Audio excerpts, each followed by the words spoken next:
Welcome to my channel. हम another type को discuss करेंगे जो कि क्या है, क्लाउड। ये हमारे कंडेंसेशन की सेकंड टाइप है। फर्स्ट टाइप हमने प्रीवियसली डिस्कस कर ली थी, उसका लिंक आपको डिस्क्रिप्शन में मिल जाएगा, वहाँ से देख लीजिएगा। एंड अगर आप मेरे चैनल पे न्यू हैं तो प्लीज़ लाइक, सब्सक्राइब और शेयर करना मत भूलिएगा, और बेल आइकन को दबाना मत भूलें ताकि आपको हर नई अपडेट मिल सके। So here we are going to talk about the definition of clouds. Cloud are simply masses of water droplet in the atmosphere. Cloud क्या होता है कि बादल होते हैं, और वो क्या होते हैं, वाटर ड्रॉपलेट के जो मासेस होते हैं एटमॉस्फेयर में, वो उनकी वजह से क्लाउड बनता है। Simply you can say cloud जो है ना वो हमेशा एटमॉस्फेयर में किस वजह से बनता है, वाटर ड्रॉपलेट की वजह से। Molecules in water vapours are far apart from one another.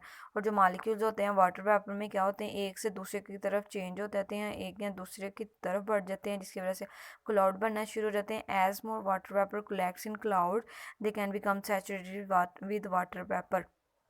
कि जैसे ही हम क्लाउड में क्या करेंगे, वाटर वेपर, जो वाटर के जो ज़रात होंगे जिस वजह से ये क्लाउड बन रहे हैं, उन सबको कलेक्ट करेंगे तो वो क्या होगा, सैचुरेट होना शुरू कर देगा। And when clouds are saturated with water vapour the density less and becomes rare. और जब भी ये क्लाउड क्या होते हैं, सैचुरेटेड होते हैं विद वाटर वेपर्स के साथ, तो इससे क्या होता है कि जो डेंसिटी वो हमारी कम हो जाती है, और उसकी वजह क्या बनती है, फिर रेन स्टार्ट हो जाती है। तो ये हमारा क्लाउड में आएगा, जो कि क्या थी, टाइप ऑफ कंडेंसेशन। सिंपली हम कह सकते हैं कि जो वाटर ड्रॉप्स हैं, वाटर ड्रॉप्स किस वजह से मोस्ट बनते हैं, डस्ट और डस्ट की वजह से।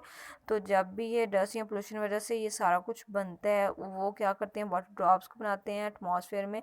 और जो वाटर ड्रॉपलेट्स का जो मास होता है उसे हम क्लाउड्स कहते हैं। तो ये हो गया हमारा clouds. Hope so you people like it and understand it, and thank you so much for watching.